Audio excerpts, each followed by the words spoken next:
Bismillahirrahmanirrahim. How are you guys? I'm Dr. Abou Zaid, lecturer of surgical oncology and laparoscopic surgery, Oncology Center, Mansoura University, and I will talk with you about differential diagnosis of biliary tract tumors and how we can differentiate different type of tumors causing obstructive jaundice.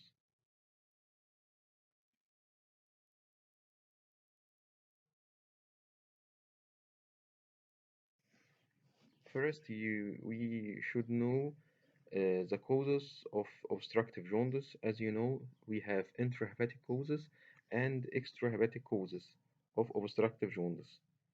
Okay? Intrahepatic causes of obstructive jaundice, it means medical causes of obstructive jaundice, like in internal medicine. But extrahepatic cholestasis or extrahepatic causes of obstructive jaundice, or we are calling it surgical jaundice. Okay? It has many causes, either inside the lumen of the bile duct, like stones or parasites, like scaris or fistula, or causes in the wall of the bile duct, like coloducal cyst, okay, tumors, cholangiocarcinoma is important cause, and strictures. And as we know, the commonest cause of biliary tract stricture is post-operative.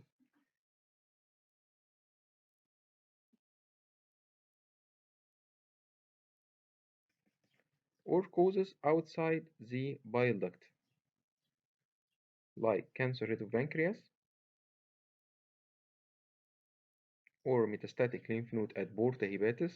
It's either metastatic from colorectal cancer or gastric carcinoma or pancreatic cancer or gallbladder cancer and causing obstructive jaundice or liver metastasis or liver tumors, either primary liver tumors or metastasis or metastatic liver tumors.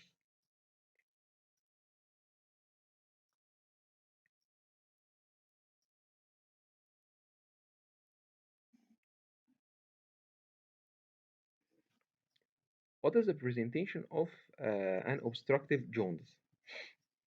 As all we know, jaundice is deep olive green. The color of the jaundice is deep olive green in the sclera. The urine is dark and frothy. It's dark and frothy, dark because it contains urobilinogen, and it is frothy because it contains bile salts. The stool is steatorrhea. Steatorrhea means yellow, bulky, greasy, offensive discharge because it has no stercobilinogen which causes digestion of the fatty diet. So the stool will contain fatty diet, will be fatty, steatorrhea. Pruritus and bradycardia, pruritus and scratching and itching due to bile salts, and bradycardia also it is caused by bile salts. Xanthoma and xanthelasma, it is due to hypercholesteremia. Hypercholesteremia associated with obstructive jaundice.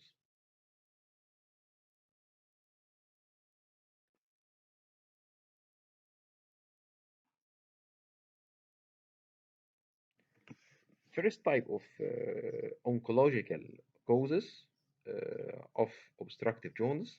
We are the main topic of our lecture is about oncological causes of obstructive jaundice or malignant obstructive jaundice.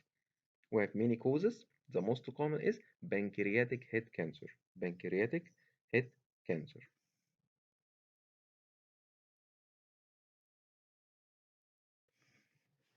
The etiology of pancreatic head cancer, as you know, Lynch syndrome, Lynch 2 syndrome.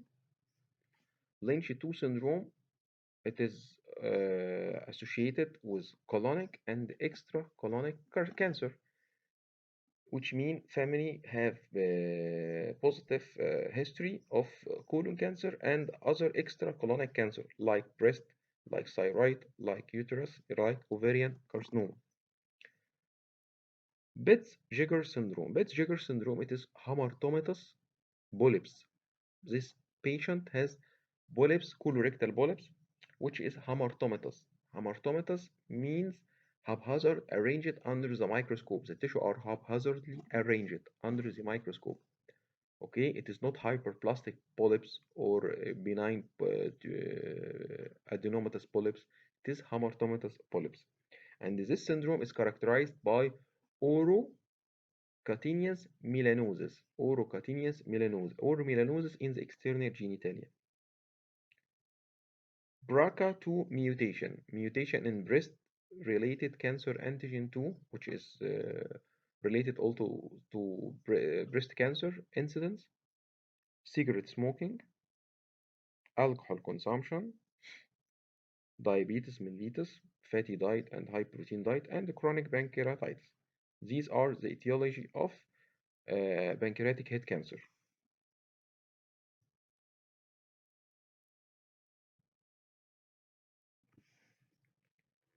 Here is the anatomy of the biliary system.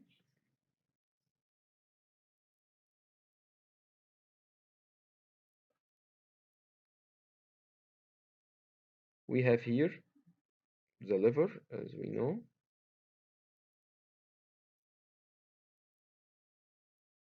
Here, the left and the right hepatic duct unite to cause the common hepatic duct, and it unite with the cystic duct here to form the common bile duct, and it enter behind the head of pancreas to open in the posterior medial aspect of the second part of the duodenum at the summit of the major duodenal papillae. It's called ampulla of water.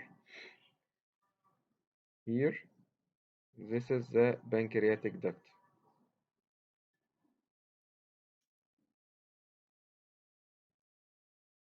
uniting also with the common bile duct to form the major duodenal papillae. This is the anatomy of the biliary system. And as we know, here is the head of pancreas and its relations to the surrounding. So if any pancreatic head tumors will arise here, it will cause obstruction to the common bile duct. If I have a pancreatic tail or body tumors, it will cause mets to porta hepatis lymph nodes. Here, porta hepatis lymph node will be enlarged and will cause obstructive jaundice. Here, porta hepatis lymph node in the porta hepatis of the liver.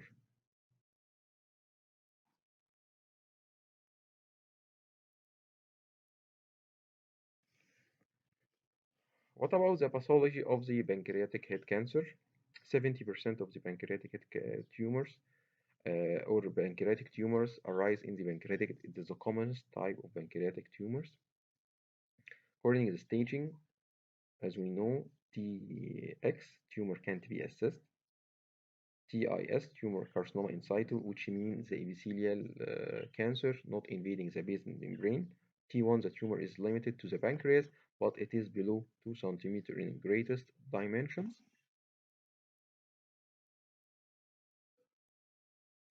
T2, the tumor is limited to pancreas, but it is exceeding 2 cm in greatest dimensions.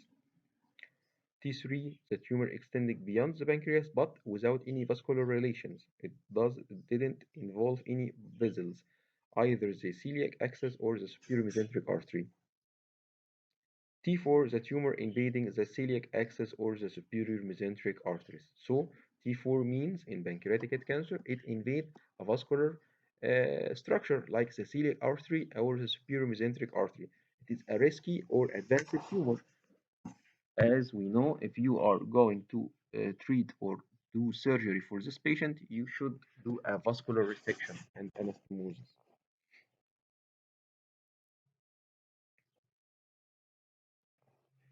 According to any staging, as any type of cancer in X, lymph node can't be assessed.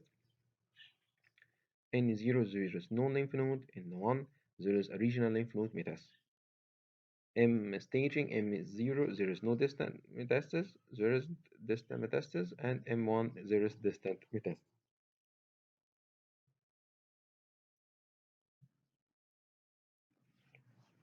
Grossly, tumor in the head are small, tumor in the body and the tail are large in size. Because tumor in the head of the pancreas have early presentation. Once a tumor reach 1 centimeter, 2 centimeter, it will cause an obstructive jaundice. It will obstruct the common bile duct and cause obstructive jaundice. But tumor in the body and the tail, it doesn't cause any acute presentation like obstructive jaundice. It's a vague abdominal pain, so it reach a large size in the tumor. Microscopically, the pancreatic carcinoma is divided to duct cell carcinoma, the commonest. It's important in MCQ questions. Duct cell adenocarcinoma is the commonest. There is mucinous carcinoma, mucinous cyst adenocarcinoma, and acinar cell carcinoma. The most important is duct cell adenocarcinoma. It is commonest and it's a common question in MCQ exam.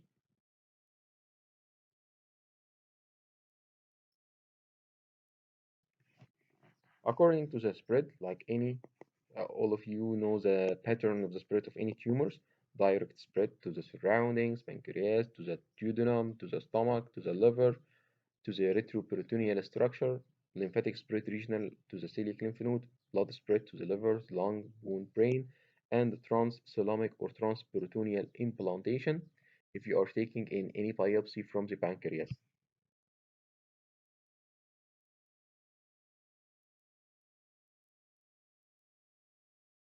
What is about the presentation of pancreatic cancer? All of you know the presentation is common, obstructive jaundice, but it's painless. It will be painless, obstructive jaundice, except it will be gradual onset, progressive course, okay, except in periambulary carcinoma. Periambulary carcinoma. Periambulary carcinoma mean a cancer arising from the biliary ambulary tract. Carcinoma arising from the periambulary tract or the common bile duct or the terminal part of the common bile duct. Okay? So this tumor has a friable nature. Friable nature. When the bile passing through it, it will cause fragmentation of some part of this tumor and it will pass away with the bile flu and then resume its growth and it will be progressive. So it has only one remission. One remission, the jaundice will disappear in this one remission and then will be progress again. Maybe there is pain, pancreatic pain, epigastric, referred to the back, increased when the patient lying down, released or relieved when the patient is leaning forward, pancreatic dysfunction like steatorrhea, fuel smelling, asthenia, anorexia, and anemia, and the last one is the complication.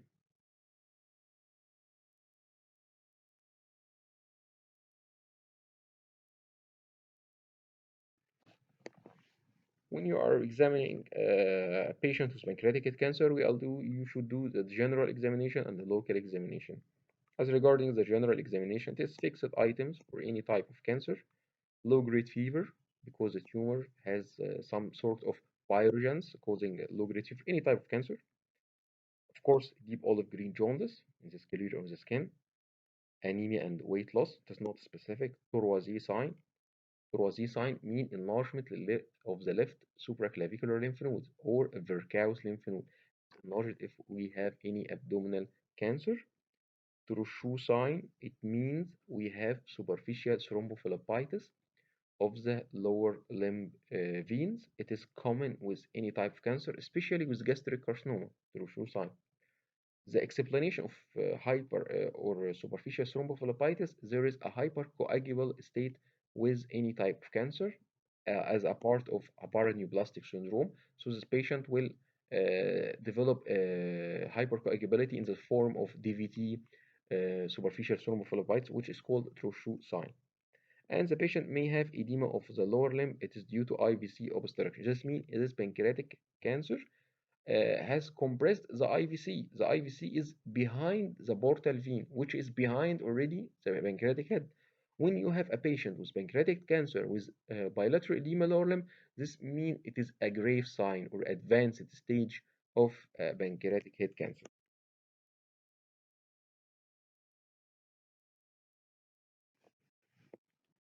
The local sign, as we know, abdominal examination for any abdominal cancer. Sister Mary Joseph nodule in the umbilicus. It means there is a metastasis along the falciform ligament for any type of cancer, not specific for pancreatic cancer. Epigastric mass when it is in advanced, it's common with pancreatic body and tail because they are reaching a huge size. Hepatomegaly, which means there is a biliary obstruction or liver mets. Palpable gallbladder, it is about in 60%, it is palpable due to the biliary obstruction and the backflow obstruction, except in 40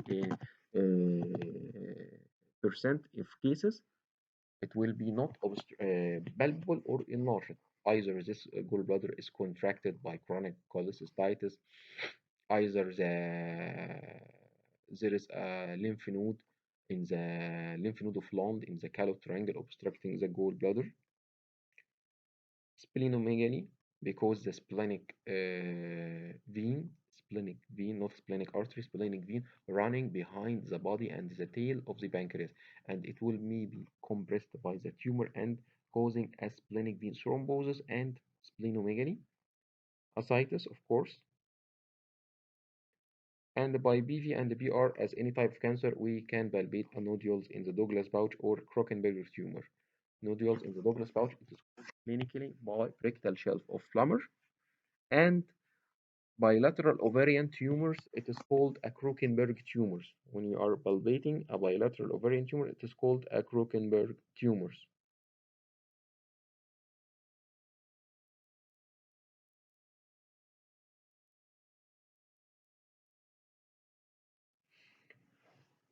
What about the presentation of pancreatic body and tail carcinoma? Here, the jaundice is not the first sign. The first sign is pain without jaundice, vague pain, because it is not obstructing the common bile duct. But if we have we already diagnosed a case with pancreatic body and tail cancer, and this patient had an obstructive jaundice. This means there is a liver mets, okay, or malignant lymph node in the porta hepatis. This means there is a liver mets or malignant lymph node in the porta hepatis. This is explanation of this such circumstances. Pancreatic body and tail tumor with obstructive jaundice means there is a liver mets or malignant lymph node in the porta hepatis.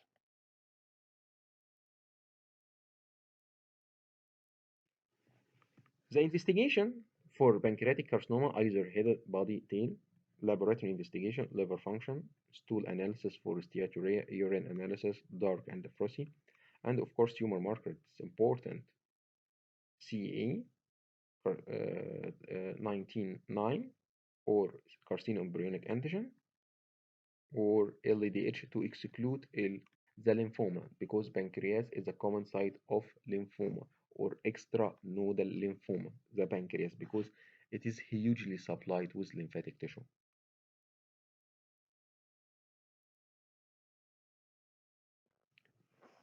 Radiological investigation, ultrasound, it is the first choice.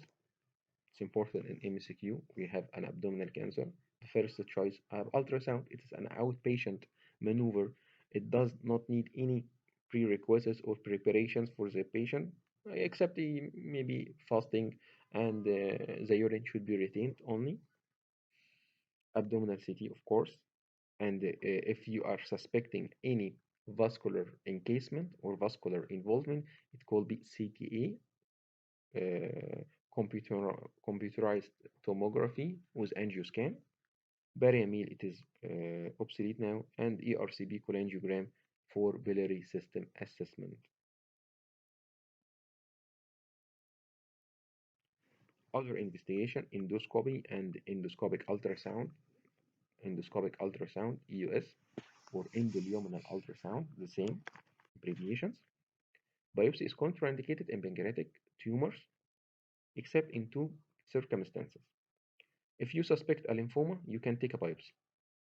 If this patient is a metastatic patient with metastatic cancer, pancreatic cancer, we can take a biopsy. Why pancreatic tumors contraindicated for biopsy? Because you are causing a seedling. Pancreas is a retroperitoneal structure. If you are going to take a ultrasound guided, CT guided biopsy from pancreas, of course, you are going to seedle the malignant cell in the peritoneal cavity, what will shift this or upgrade the staging to M1, stage 4. The second item, because it is retroperitoneal, there is a risky for vascular structures, so biopsy is contraindicated. But nowadays, in the era of EUS, we may take a biopsy using endoscopic ultrasound or EUS. We may take a biopsy using EUS or endoscopic ultrasound or endoluminal, because I insert a needle through while the endoscope is inside the lumen of the stomach. So it will be not a catastrophic or not upgrading the staging of this tumor. What else in the investigation? Metastatic workup, of course, and PET scan.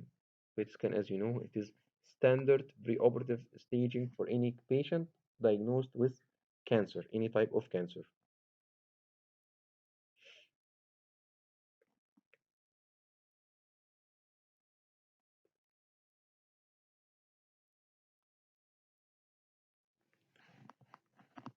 Here is a photo of endoscopic retrograde cholangiopancreatography,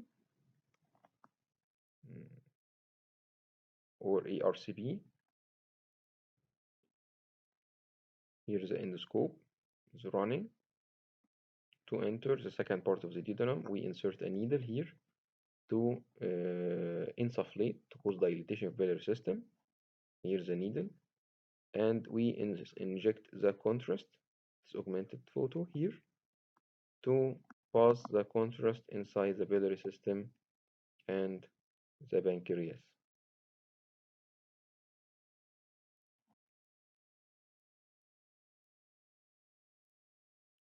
This is a radiological image for ERCP cholangiogram for pancreatic head cancer. As you noticed, here we have dilated intrahepatic biliary radicals, dilated common bile duct. Okay, here the common bile duct here dilated. The normal size is below 1 centimeter. Of course, here grossly it is above 1 centimeter in diameter. The lower part is not narrow tapering. The lower part is irregular, and there is a characteristic apple core appearance in the lower part of the common bile duct. It and there is no passage of the contrast in the contrast which should pass in the second part of the duodenum. There is no passage of the contrast, so this mean is an obstructive jaundice, and of course this malignant structure by the shouldering irregularity of the mucosa. It pass or may fit with pancreatic head cancer because it is the commonest type of cancer. How could I know this is an ERCP cholangiogram? By this endoscopy. When you see this endoscopy in the film of the ERCP, it means there is an ERCP cholangiogram, an endoscopy. Okay.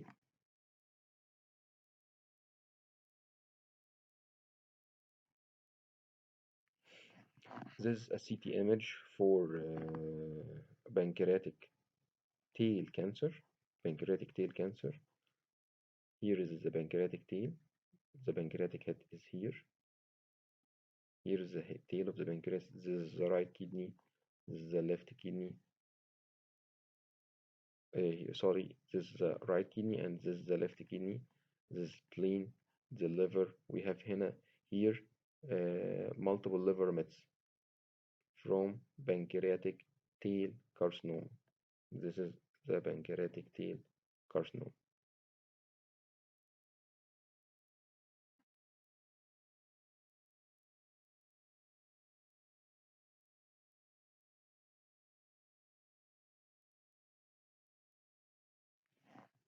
Also another image for pancreatic head cancer. Here, pancreatic head mass causing obstruction of the biliary pancreatic duct. Here it is obstructed.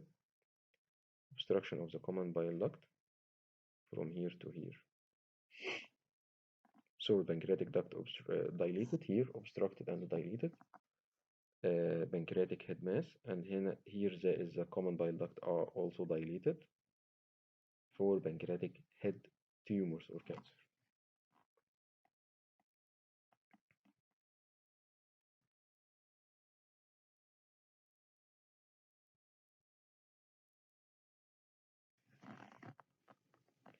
This is a CT scan or CAT scan and a PET scan uh, for pancreatic tumors. Here we have the tumor here and the pancreas and the radioactivity in the region of the pancreatic body and neck. The radioactivity also here in the both kidney or the renal pelvis because the radioactive material used in PET scan it is excreted by the kidney, so it will radiate normally. And there is some sort of radiation here in the liver because it depends for 18 fluorodeoxyglucose and it is labeled to radioactive material. So fluorodeoxy it is a sugar, and the main nutrition for the liver is the sugar, like the brain. So the PET scan can't delineate when you have a liver mets or brain mets. Liver mets or brain mets can't be delineated by PET scan because the normal constituents of the liver or the brain is sugar, and the material, the main bulk of material used in liver or in the PET scan is 18 fluorodeoxyglucose. Okay,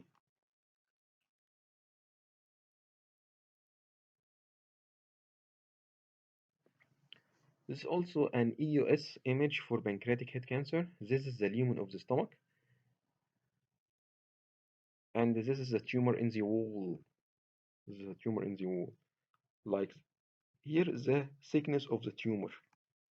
So the AUS for localizing, and we inserting the needle here from the lumen of the stomach to the pancreatic head. Pancreas, is part of the stomach bed, part of the structure forming the stomach head. So you can take a biopsy from pancreatic head cancer by EUS.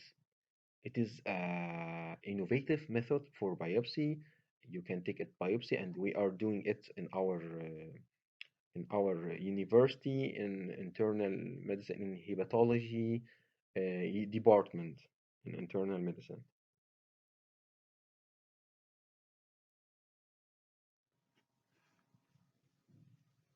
Also, here's visions for endoscopic ultrasound here, and this is a periambulary carcinoma. This is a photo of periambulary carcinoma. This is it's normal. It's not normal appearance of the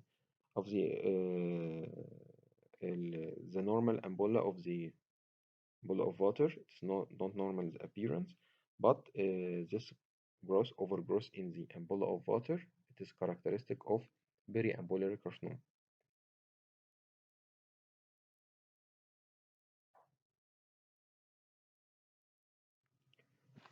What about the treatment of pancreatic tumors according to pancreatic head or pancreatic body and team? Pancreatic cancer, we have many types of surgeries like Whipple operation, pancreatic duodenectomy, total pancreatic duodenectomy. It is needed when the tumor is infiltrating. You are doing pancreatic head cancer and you are resecting the pancreatic head and the body, as we will see in the next photo, with a safety margin. When there is infiltrated safety margin or the residual pancreatic tissue is not viable, it can't be survived the risk of pancreatic leakage, we are proceeding for total pancreatic duodenectomy or pylorus preserving pancreatic duodenectomy. When in the small size of the tumors, we can preserve the pylorus of the stomach. Pancreatic body and tail cancer, we are doing distal pancreatectomy, positive or negative, with a splenectomy. If the spleen is injured or the tumor is infiltrating the spleen, we are sacrificing this spleen and remove it. When the tumor is away from the spleen, we can preserve the spleen. Nowadays, in modern surgery, spleen is an important structure in our human body. In the old surgery, old surgeons are used to remove the spleen easily because it is easily organ to be removed. But nowadays, a spleen is important, more post-operative complications more, and maybe hazardous for the patient and the post-operative course.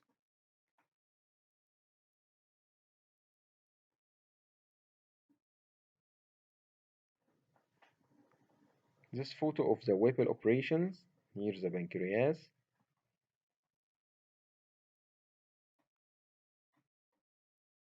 and pancreatic head. We are removing this part of the pancreas, okay, and removing all the gray area.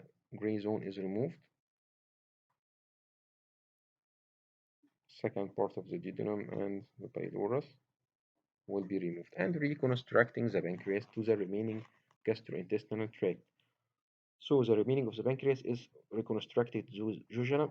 This is the jejunum, this part. This is the jejunum. We are reconstructing the bile duct to the jejunum, the stomach to the jejunum here, and the pancreas to the jejunum. Three parts. The three structure will be implanted into the jejunum for reconstruction of the biliary, the intestinal tract.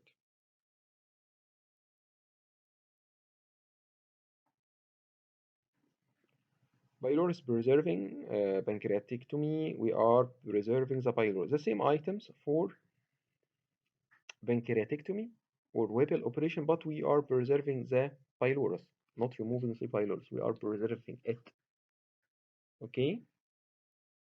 Because removing of the pylorus has many side effects in the post-operative outcome.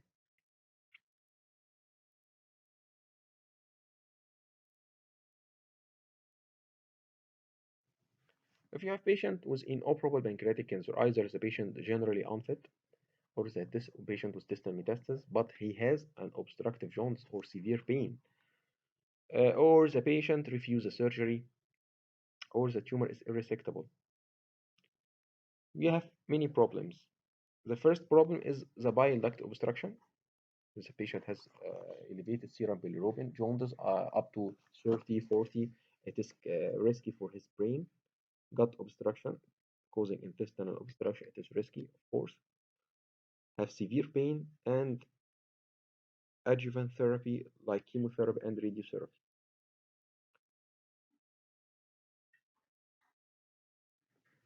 First, the biliary obstruction. You should do a biliary drainage. We can do a biliary drainage by ERCP in ERCP endoscopic drainage. We inserting the endoscope and insert a metallic stent to dilate the lower part or the structure here by the stent.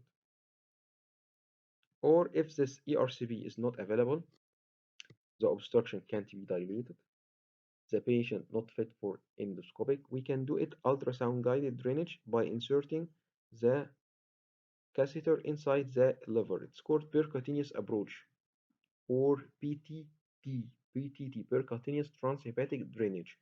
Percutaneous transhepatic drainage, PTD, and inserting here the needle for inside the intrahepatic bile radical for drainage of the bile outside the human body, because the bile is hazardous for the brain and for the kidney, of course, called hepatorenal syndrome and renal failure.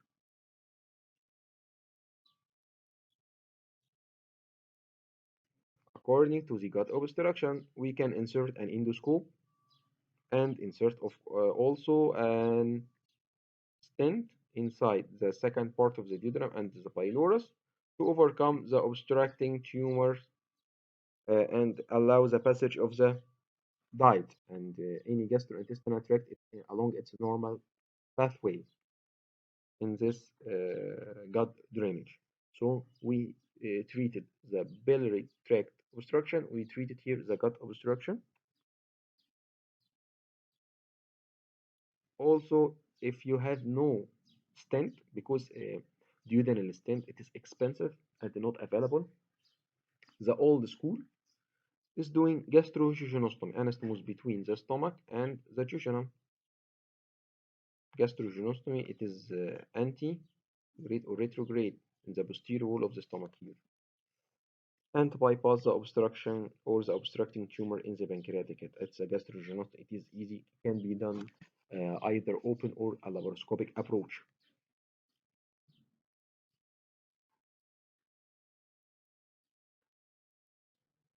So we finished first type of cancer causing obstructive jaundice, and the commonest type of them, when you have patient with huge or deep olive green jaundice all over his body, serum bilirubin reaching above 20, it means it's pancreatic cancer until proved otherwise, because it's commonest and the causing obstructive jaundice with high serum bilirubin. Second items is the cholangiocarcinoma, carcinoma in the biliary tract, cholangiocarcinoma. Etiology, idiopathic, and it is the most common. Idiopathic cause, it is the most common cause of cholangiocarcinoma. Biliary stone, when your patient has gallstones and many stones passing through the biliary tract causing chronic irritations, it's called causing cholangiocarcinoma. Sclerosing cholangitis and ulcerative colitis, both of them are immunological disease, and there is some sort of immunological circumstances or mechanism of cholangiocarcinoma, parasitic infestations, okay, cystic disease of pancreas like coloducal cyst or congenital cystic disease of the biliary system, and chemicals like nitrosamines causing cholangiocarcinoma.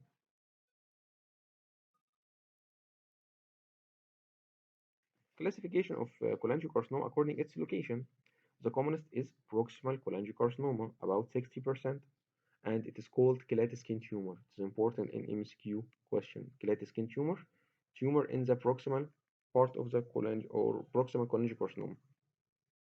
We have also middle cholangiocarcinoma, 20%, from the confluence of the cystic duct and the common hepatic duct downward, and the distal, and it considered 20%, and 20% of distal cholangiocarcinoma in the distal part of the common bile duct.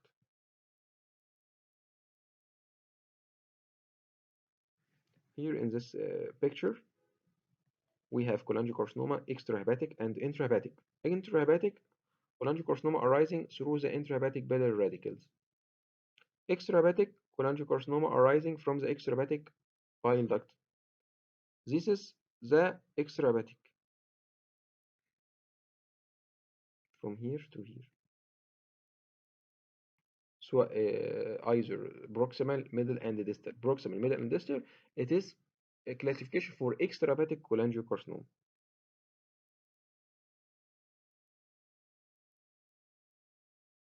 This is a classification of proximal cholangiocarcinoma because it is the most common 60% clade skin tumor. It has its own classification. We have type 1 clade skin tumor when the obstruction is in the common hepatic duct here, and there is a stalk or there is a communication between the right and the left hepatic duct. Type 2 when the obstruction reaching the confluence of the right and the left hepatic duct. Type 3A when the tumor is reaching the confluence and reaching the right hepatic duct. Type 3B, the tumor in confluence and the left hepatic duct. Type 4, which is irresectable, it involves all the right and the left hepatic duct and the confluence and the common hepatic duct. This is a classification for clade skin tumor or proximal cholangiocarcinoma.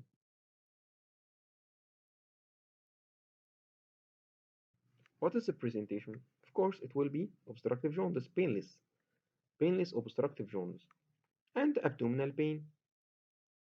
Maybe an intermittent obstructive jaundice in periambulary carcinoma. Sometimes cholangitis, or manifestation resembling cholangitis. Cholangitis means inflammation of the biliary tract because the tumor is already in the biliary tract with biliary obstruction, super added bacterial infection. It causes cholangitis or acute cholecystitis. Pruritus, weight loss, vague abdominal pain, nausea, and the gallbladder will be distended only in the middle and the distal, not in the proximal, because the middle and the distal cholangiocarcinoma, the obstruction or the tumor will be distal for the gallbladder, so the gallbladder will be distended, but the proximal cholangiocarcinoma, the gallbladder is distal to the tumors.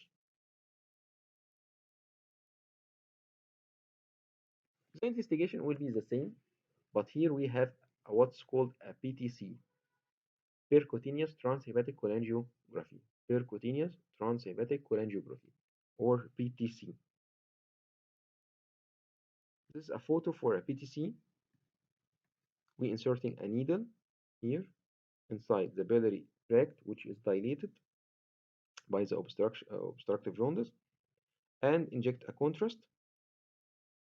The contrast must pass through the biliary system from the biliary tract, okay, and pass here to the obstructive or the site of the obstruction. This is the photo for PTC, percutaneous transhepatic cholangiogram. Okay, it has many prerequisites. The patient should have no bleeding tendency because we inserting needle inside the liver to avoid intrahepatic or intraperitoneal bleeding.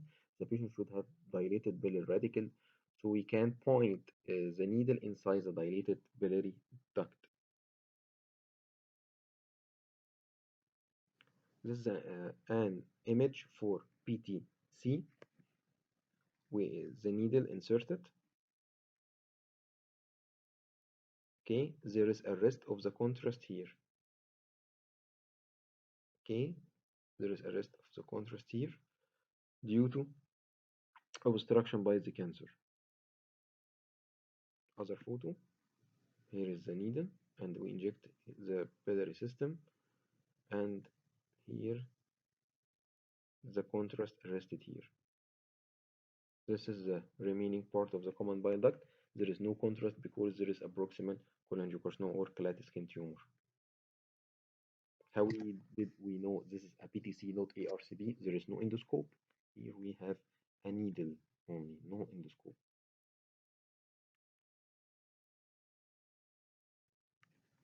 This is an ERCP, of course. We have here an endoscope. We inject the contrast from below, upward.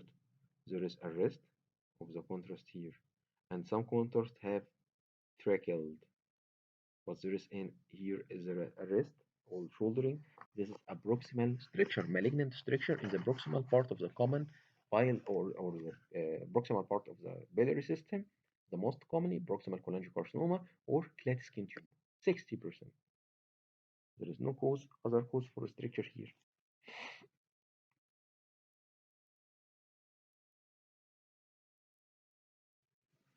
The treatment according to the types, either proximal, middle, or distal, and the proximal also has many line of treatment, and of course it is operable or inoperable. Proximal, operable, and proximal type 1 and 2, local excision and portal lymphadenectomy, and bilateral Rho and Y hepatico-jejunostomy, anastomosing the both right and the left remaining hepatic duct with the jejunum to bypass the bile. Type 3, local excision with either right and left hepatectomy with portal lymphadenectomy, as we will see now.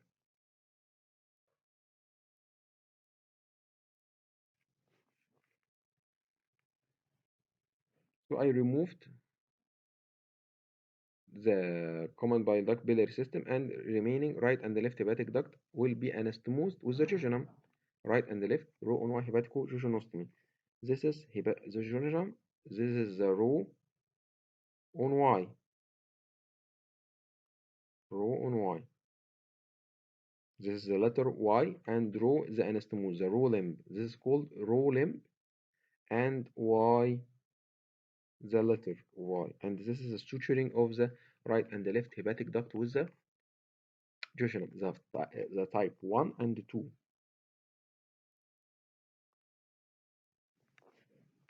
If the patient is type 4, it is unresectable. Type 4, it is unresectable tumor. So the tumor in the middle third middle cholangiocarcinoma will be excised below the confluence of the right and the left hepatic duct, and the confluence of the cystic duct and the common hepatic, and hepatico-jejunostomy.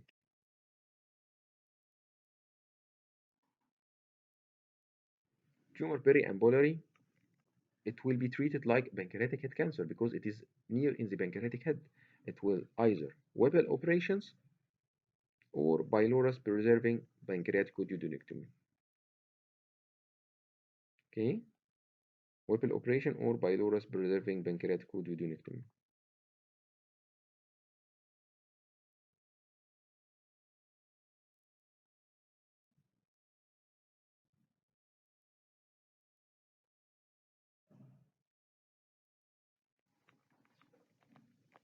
Here's the classifications or accordingly the site: intrahepatic cholangiocarcinoma, proximal cholangiocarcinoma, distal cholangiocarcinoma.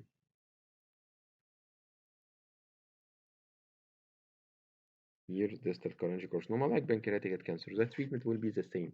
And even in the biliary obstruction, and inoperable, we'll do ERCP, cholangiogram, and stenting, or PTC or PTD.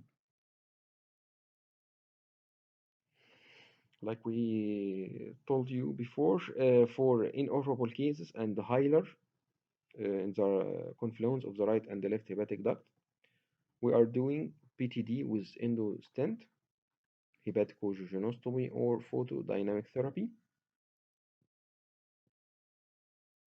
For middle tumors, hepatocogenostomy or cholecystogenostom for bypassing the biliary obstruction. For distal tumor like pancreatic head cancer, exactly.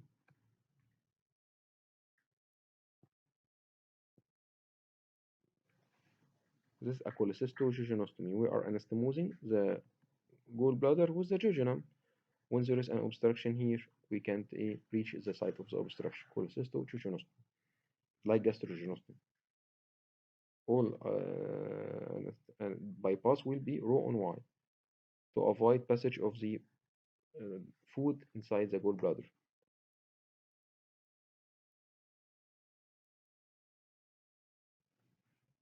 So we finished cholangiocarcinoma, the second type of biliary tract tumors causing obstructive jaundice. Now we are starting with gallbladder cancer, the third type of malignant biliary system. The etiology of gall, of course, will be gallstones or porcelain gallbladder. The gallbladder has excess calcium deposition, like porcelain in the wall, parasitic infestation for biliary system, chronic typhoid carrier, ulcerative colitis, sclerosing cholangitis, cystic disease, benign tumors like adenoma, adenomyomatosis in the gallbladder wall. It is common, benign tumor, and it is diagnosed by ultrasound. It's common.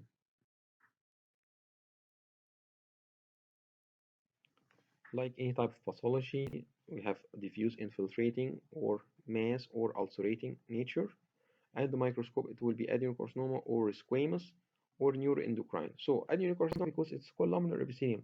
How come it is squamous carcinoma? Because if the patient has a gallstones with chronic irritation for the gallbladder mucosa causing a squamous cell carcinoma. And the neuroendocrine, of course, gallbladder is a site of neuroendocrine tissue, like carcinoid tumor. The pathology of gallbladder cancer: TX, primary tumor can be assessed. T0, no evidence of primary tumor. TIS, carcinoma in situ. T1, T1A tumor invading the lamina propria. Lamina propria means mucosa and submucosa. T1B, tumor invading the musculosa. T2, perimuscular connective tissue. T3, invading the serosa. So the gallbladder is in the gallbladder fossa in the inferior aspect of the liver. So when infiltrating the serosa, it means infiltrating the substance of the liver. T4, invading the vascular structures, okay, like the main portal vein or the hepatic artery or multiple extrahepatic organs. Any organs, extrahepatic. This is for the T staging for gallbladder cancer. The presentation of gallbladder cancer, it is discovered accidentally during cholecystectomy, or the patient will suffer from abdominal pain and abdominal mass,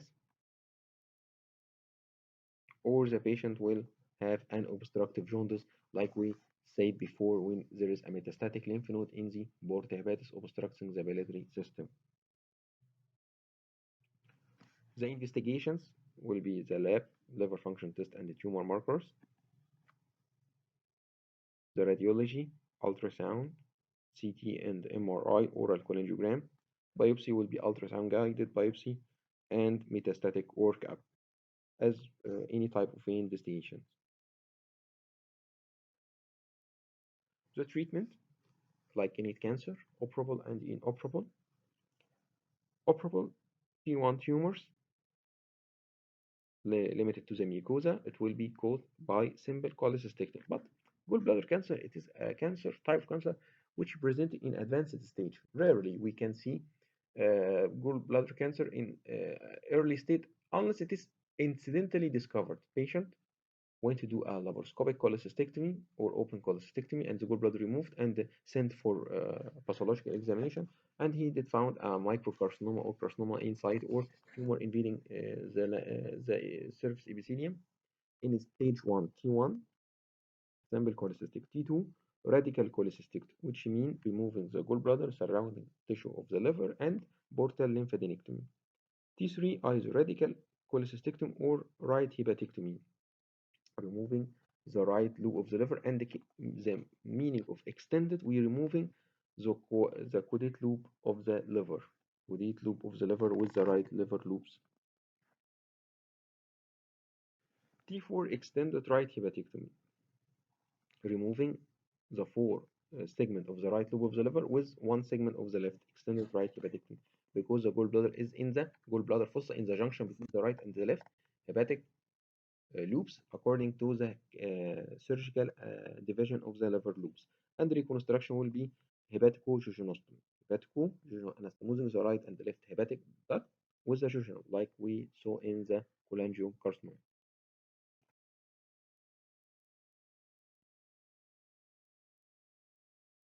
The treatment, if the patient is inoperable, we have here obstructive jaundice because the gallbladder obstructing the common bile duct. We should do the PTD, stent or row on Y hepatico-jejunostomy.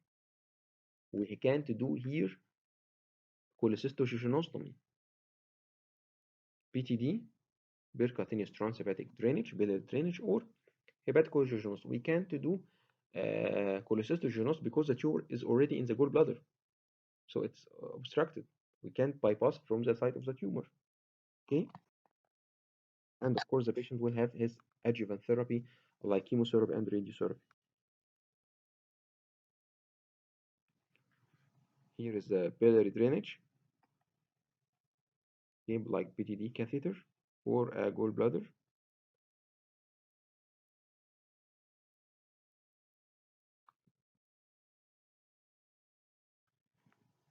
And the last type of malignant biliary tract tumors is hepatocellular carcinoma or HCC or hepatoma.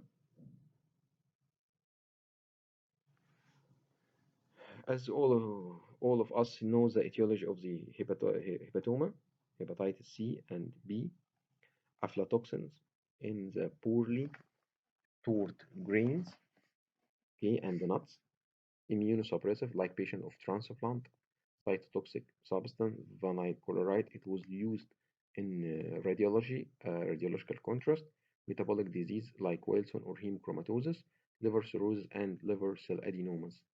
These are the etiology of the hepatoma.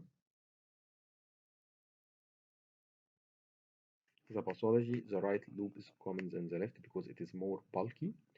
The naked eye, it will be nodular or massive or diffuse cancerous.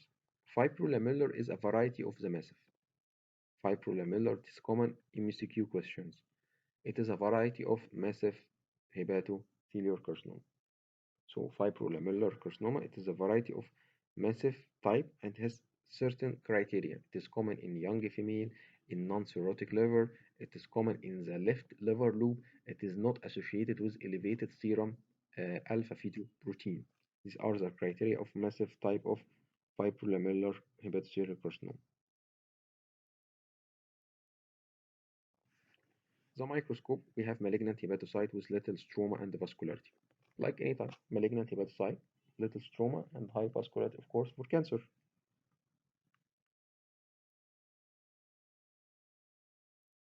According to the staging, Tx, tumor can be assessed. T0, no evidence of primary tumor. T1, we have solitary tumor without vascular invasion. We have no vascular invasion, and it is a solitary tumor.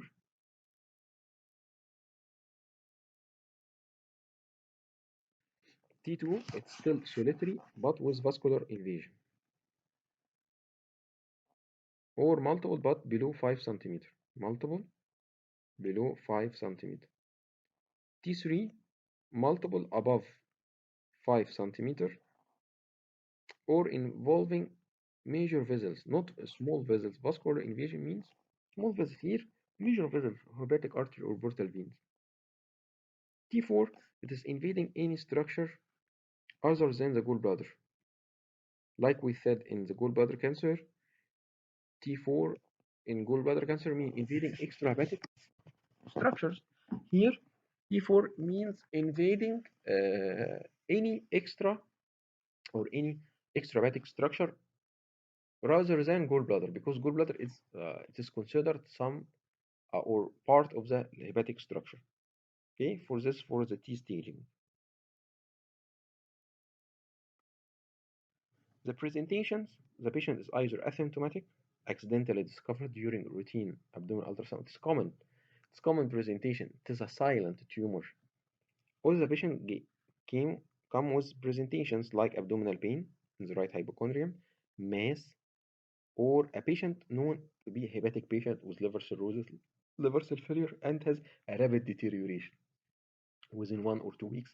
Has a rapid deterioration. It is alarming sign. He has some something wrong, comes especially when he is a stable liver disease but rapid deterioration in his condition. Other presentation, paraneoplastic manifestation in the liver is common site of paraneoplastic manifestation, endocrinal, like hirsutism, thrombocytosis, hypoglycemia, erythrocytosis, hypercalcemia, and complication like obstructive jaundice or portal hypertension or bleeding due to intrahepatic or intraperitoneal rupture of the tumor. Tumor ruptured intraperitoneum and cause hemoperitoneum.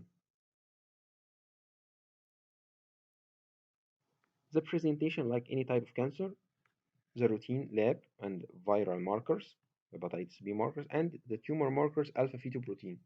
You know, alpha fetoprotein, it is not specific for hepatocellular carcinoma. It is elevated with testicular cancer, with ovarian cancer, okay? But when it alpha fetoprotein, it is elevated above 1000, it is diagnostic for hepatocellular carcinoma. But alpha protein below 1000, you should investigate. So the patient has only elevated alpha-fetoprotein below 1000, but with a hepatocellular mass, so it is hepatocellular carcinoma. Without liver mass, it is not hepatocellular carcinoma. With ovarian mass, it is ovarian cancer. With testicular mass, it is a testicular cancer. Other investigation, ultrasound, CT, spiral CT, or triphasic. It's a common question. Triphasic CT, triphasic, it is a pathognomonic, and the liver scan, it is obsolete now for diagnosing any liver tumors. This is a triphasic view of HCC. This is the non-contrast. Here is the mass. This is the arterial phase. This is the portal phase. This is the delayed phase. So non-contrast, arterial phase, portal phase, and the delayed phase of a triphasic CT of the HCC.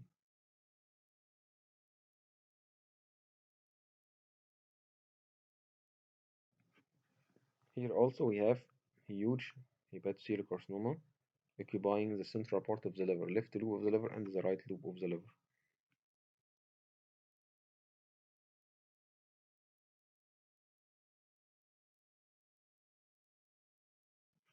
Also we have multiple liver mets or multiple HCC, sorry, multiple HCC, multifocal HCC.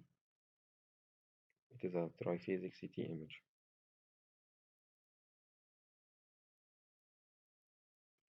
Other investigation, endoscopic assessment for varices, because liver patient is hepatic hepatoma is common with liver cirrhosis, so we have exclude. You should exclude any varices. Biopsy is contraindicated, and we know as pancreatic carcinoma, metastatic workup, and PET scan.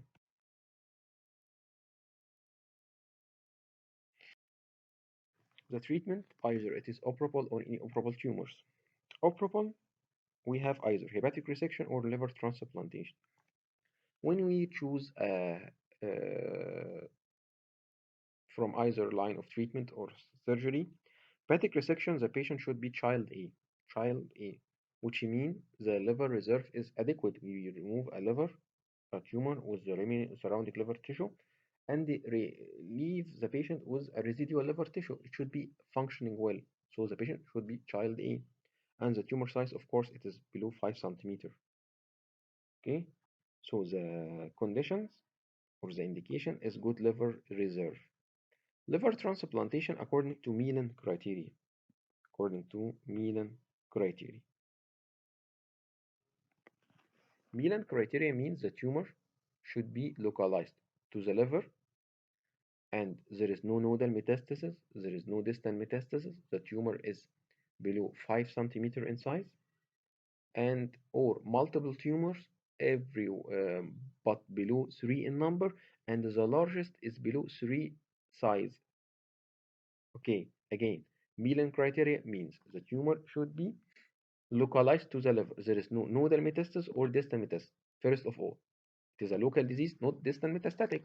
For liver transplantation, it is a major surgery. Second item, the tumor should be below 5 centimeters or multiple tumors but below 3 in number, and the largest of the three is below 3 centimeters. This is the Milan criteria. This is a photo for hepatic resection here. We have tumor here. We are resecting.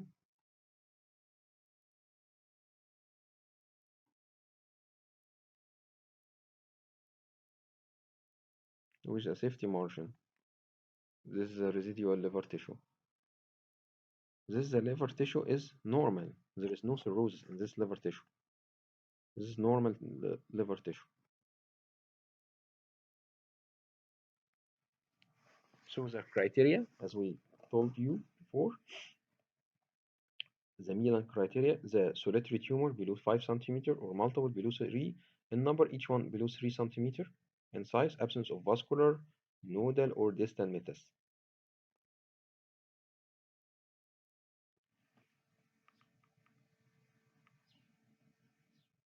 If the patient is inoperable, okay, the treatment will be either chemotherapy, systemic or regional, transarterial chemoembolization can be done, percutaneous ethanol or percutaneous viscum. Ethanol or viscum cause coagulative necrosis of the tumor. It is obsolete now, so these are obsolete method. Ligation of hepatic artery also obsolete. Radiotherapy, it is nonsense. Immunotherapy, anti-alpha fetoprotein monoclonal antibody. It is the treatment nowadays, and it is done. It is the future of the HCC treatment. It is a type of target therapy. Anti-alpha fetoprotein monoclonal antibody, a type of TKI, which means tyrosine kinase inhibitor. And it's in market, it is called sorafenib. Sorafenib, you should know, because in exam it may came like this, sorafenib. It is used for treatment for HCC. It is used nowadays, or transarterial chemoembolization. Okay,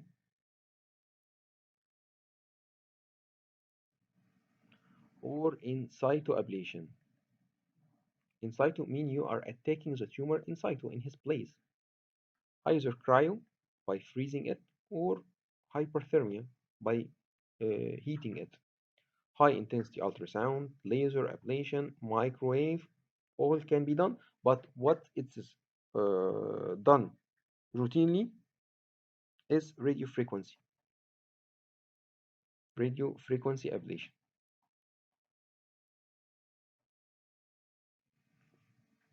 This is a photo for a TACE, transarterial chemoembolization. It is done also.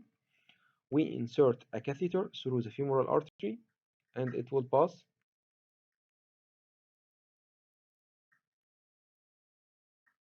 through the femoral artery till reaching the hepatic artery.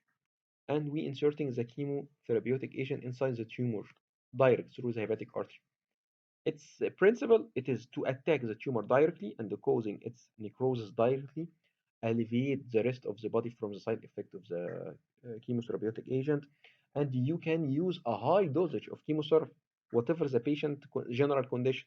If the patient general condition can alleviate the side effect of or the chemotoxicity, but you are attacking the tumor inside by a high dose. So the TACE or trans-RT chemoembolization is accurate method for treatment. It is non-surgical method.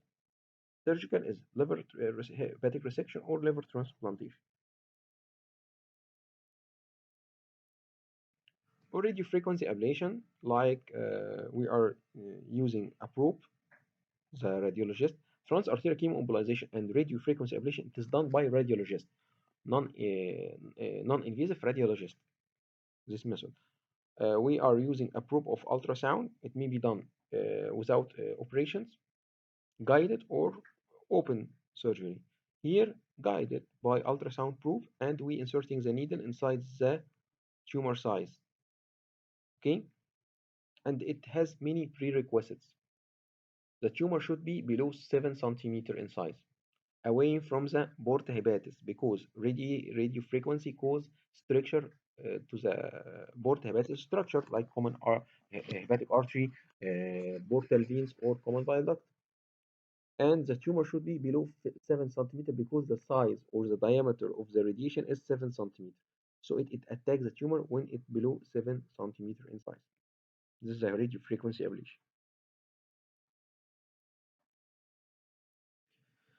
Okay, thank you for your listening, and I wish this topic will be easy to you for studying. If there is any problem, any obstacles in your studying for this topic, you can contact me through my number or my email. It will be my pleasure to respond to your questions. And I hope these hard times in our countries and your countries all over the world will pass easily. And till we meet again, thank you from me, Dr. Abou Zaid. Thank you.